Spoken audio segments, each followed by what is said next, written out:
तो दोस्तों, आप सभी का स्वागत है हमारे YouTube चैनल खविंदर भैया पर। हम लोग पढ़ने वाले हैं आज के इस वीडियो में कक्षा 8 हमारे आदर्श यूपी बोर्ड का पाठ 5। इस पाठ का नाम है समुद्रगुप्त। इस पाठ के हम सभी प्रश्न उत्तर को करने वाले हैं। तो आइए देखते हैं प्रश्नों को। प्रश्न नंबर 1 है, समुद्रगुप्त कौन था? तो इसका उत्तर हो जाएगा समुद्रगुप्त चंद्रगुप्त प्रथम का पुत्र था।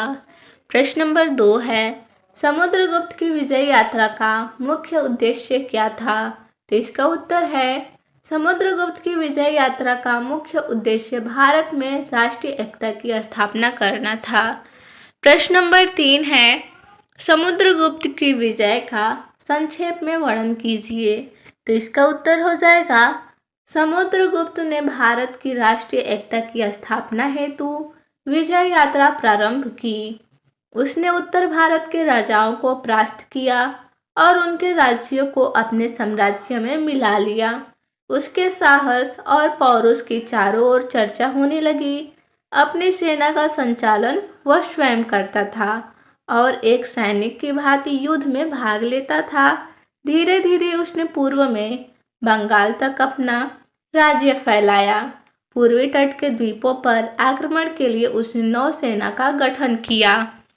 अगला है प्रश्न नंबर 4, अश्वमेध यज्ञ किसे कहते हैं? इस अवसर पर समुद्रगुप्त को क्या उपाधि दी गई थी? तो इसका उत्तर हो जाएगा अश्वमेध यज्ञ में एक घोड़ा छोड़ा जाता था और सेना उसके पीछे चलती थी।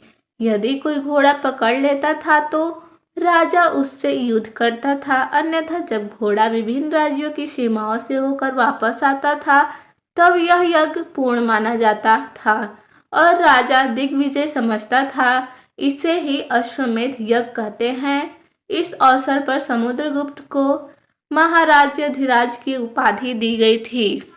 अगला प्रश्न है प्रश्न नंबर 5, समुद्रगुप्त की शासन व्यवस्था का संक्षेप में वर्णन कीजिए। तो आइए इसका उत्तर देखते हैं।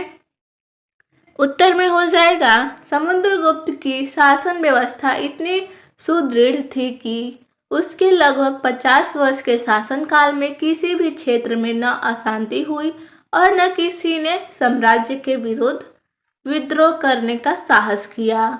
उस समय उत्तर भारत में सती प्रथा का प्रचलन था।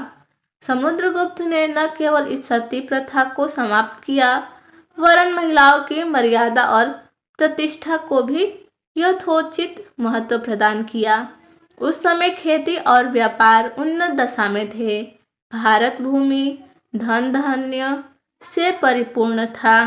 अगला प्रश्न है प्रश्न नंबर 6, समुद्रगुप्त के शासनकाल को स्वर्ण युग क्यों कहा जाता है? तो इसका उत्तर हो जाएगा समुद्रगुप्त शासन के संचालन में सद्व्यवहार, न्याय, समता और लोक कल्याण पर अधिक ध्यान देता था। उस समय खेती और व्यापार उन्नत दशा में थे। नहरों एवं सड़कों का जाल सा बिछा था। भारत धन धान्य से परिपूर्ण थी। पूर्ण धार्मिक स्वतंत्रता थी। समुद्रगुप्त की उदारता की प्रशंसा बौद्ध भिक्षु भी करते थे।